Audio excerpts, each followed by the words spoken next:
Global shipping is one of the world's biggest polluters, but has largely escaped the rather hostile headlines reserved for airlines and cars. The world's biggest shipping company, Maersk, is changing course for a greener destination, ordering 8 large carbon-neutral vessels capable of carrying 16,000 containers each. They'll run on both traditional bunker fuel and green methanol, and will cost the company $1.4 billion. Maersk wants carbon-neutral ships by 2030, so it can reach its net zero goal for 2050. Morten Christiansen is the company's head of decarbonisation. He explained that we would all pick up the bill for going green.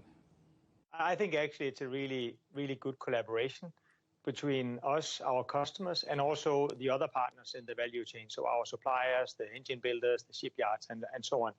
And I think we have really all come together now to realize that this is a problem that needs solving. Who's going to pick up the bill? Well, look, we both know the answer to this. The customer is going to pick up the bill. Are they going to be willing to pay your bills? Yeah, well, I think at the end of the day, it's actually you and me as consumers. These fuels, these carbon-neutral fuels, are indeed more expensive than burning fossil oil. They are at least twice as expensive. But when you translate that into a freight rate, it's not quite as bad. And when you translate it all the way down to a pair of sneakers or whatever you buy, it's typically counted by the cents rather than the dollars. But of course, for now, we pass some of that cost onto our customers. And several of them are very, very supportive. And these are big household names such as Unilever, Amazon, Hennes & Mauritz, Puma, those kind of companies. And they are willing also to put money behind their climate commitments. I'm guessing some companies are going to tell you where to get off, and they're not going to be so happy to see their costs increase. Yeah, no, I mean, surely it's not all customers that are willing to do this, for sure. But the way we think about it is that there are enough visionary and willing customers for us to get started. Obviously, to decarbonize our entire fleet, we will likely need some legislation, for example, in the form of a carbon tax. But there's no need to use that as an excuse. We are ready to get going now, and we have some wonderful customers who are willing to go on that journey with us.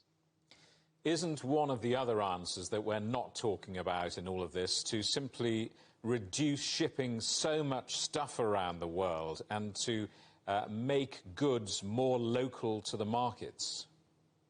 Well, that's, of course, another way of doing it. And our customers, I'm sure, are all thinking about many ways where they can optimize their supply chains, both in terms of emissions, in terms of availability, and so on. So this is, of course, very dynamic. But I think with the ways global supply chains are today and the inertia that is in the system, we simply need to solve shipping's emission problem.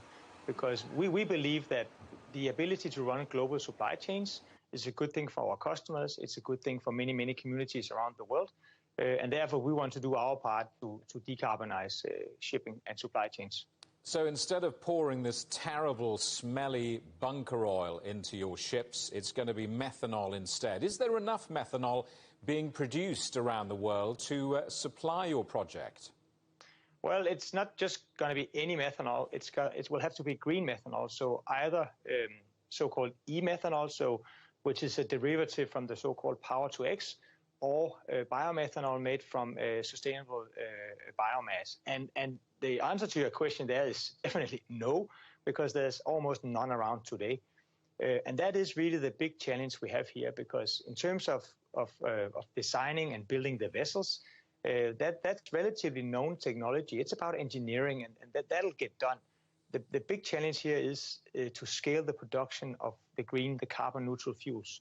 And that is a big challenge, because these 8 vessels that we have just ordered, they will consume something to the tune of 400,000 tons of green methanol every year. It'll save the planet 1 million tons of CO2 emissions, but it's a lot of fuels. And we have our work cut out for us to get our hands on those fuels.